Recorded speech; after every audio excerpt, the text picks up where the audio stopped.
Dalam amanat perpisahannya, Yesus berkata kepada murid-muridnya, "Jika seseorang mengasihi aku, ia akan menuruti firman-Ku. Bapa-Ku akan mengasihi dia, kami akan datang kepadanya dan tinggal bersama-sama dengan dia. Siapa saja yang tidak mengasihi aku, ia tidak menuruti firman-Ku. Firman yang kamu dengar itu bukanlah dari aku, melainkan dari Bapa yang mengutus aku. Semuanya itu aku katakan kepadamu, selagi aku berada bersama-sama dengan kamu. Tetapi penolong, yaitu Roh Kudus, yang akan diutus oleh Bapa dalam namaku, dialah yang akan mengajarkan segala sesuatu kepadamu dan akan mengingatkan kamu tentang semua yang telah aku katakan kepadamu. Damai aku tinggalkan bagimu, damaiku aku berikan kepadamu. Dan apa yang aku berikan tidak seperti yang diberikan oleh dunia kepadamu. Janganlah gelisah dan gentar hatimu. Kamu telah mendengar bahwa aku telah berkata kepadamu, aku pergi tetapi aku datang kembali kepadamu.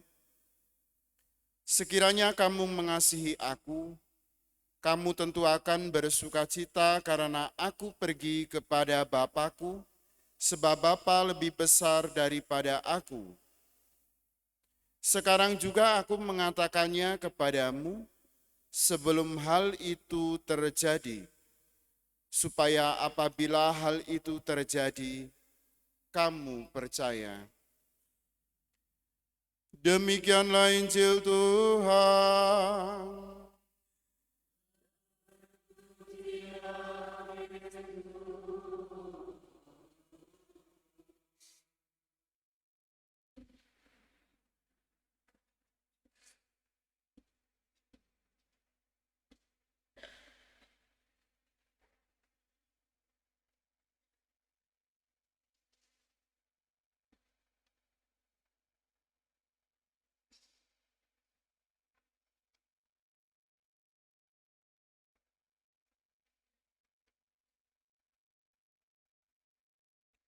Roh Kudus akan mengingatkan kamu akan semua yang telah kukatakan kepadamu. Bapak, Ibu, dan saudara-saudari yang terkasih, selamat pagi. Setiap orang, setiap kelompok pasti mendapatkan hal-hal yang sangat berguna bagi mereka, termasuk sebuah masalah yang seringkali menghampiri kita, mengajak kita untuk tumbuh dewasa dan berusaha menjalani proses agar lebih mencintai Allah. Dan kita diajak untuk membuka hati kita akan pendampingan Roh Kudus agar kita juga dapat bertindak sesuai dengan yang diperintahkan Allah kepada kita. Sebuah masalah, sebuah problem juga dialami oleh jemaat perdana, orang-orang Kristen awal, ketika mereka mulai menyebarkan kabar gembira kepada orang-orang non-Yahudi, kepada orang-orang di luar orang-orang Yahudi. Permasalahannya adalah bagi mereka, seorang yang ingin mengikuti Kristus harus bersunat, harus mengikuti adat istiadat orang Yahudi. Tetapi Paulus dan Barnabas yang memang diutus kepada orang-orang non-Yahudi berusaha memberikan terang kepada mereka bahwa untuk menjadi Kristen tidak harus disunat atau tidak mengikuti adat istiadat orang Yahudi. Permasalahan ini cukup menyita waktu sehingga mereka bersama-sama berkumpul di Yerusalem untuk mengadakan sidang. Dan sidang di Yerusalem ini sering disebut sebagai konsili yang pertama. Dalam pertemuan ini, dalam sidang yang dilaksanakan oleh para rasul dan orang-orang yang ada di situ pada waktu itu, membicarakan tentang hal-hal sebagai pengikut Kristus, tentang bersunat dan tidak bersunat. Mereka mendapat keputusan bahwa untuk mengikuti Kristus tidak perlu mengikuti adat istiadat orang Yahudi.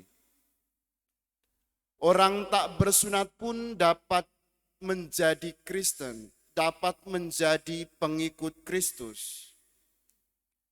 Tetapi yang terpenting adalah dalam pembicaraan itu, dalam sidang yang dilakukan oleh para rasul dan orang-orang yang dipilih di Yerusalem, mereka terbuka akan tuntunan Roh Kudus, terbuka akan terang Roh Kudus yang menuntun mereka kepada kebenaran. Sebab Yesus sendiri dalam amanat perpisahannya mengirimkan Roh Kudus untuk kita manusia, agar Roh Kudus juga mendampingi umat manusia sampai akhir zaman. Roh Kudus itu pula yang membimbing umat manusia kepada kebenaran. Kebenaran akan iman, kebenaran akan pengikut Kristus, dan kebenaran-kebenaran yang lain yang diperlukan sebagai pengikut Kristus. Sebagai pengikut Kristus, Yesus sendiri dalam amanat perpisahannya memberikan amanat kepada para rasul dan kita juga saat ini untuk hidup dalam kasih. Kasih dalam jemaat. Yesus berharap agar mereka, para rasul dan orang-orang pilihan, dan kita semua hidup dalam kasih Allah, tinggal dalam kasih Allah. Sehingga kita mampu memberikan kasih itu kepada semua orang. Dan tidak lupa Yesus juga memberikan amanat, damai kutinggalkan bagimu, damaiku kuberikan kepadamu. Sebuah doa damai yang biasa kita doakan dalam perayaan Ekaristi setelah kita mendoakan doa Bapa kami. Kita selalu mohon damai dari Allah sendiri, agar Allah menjiwai kita dan kita hidup dalam damai.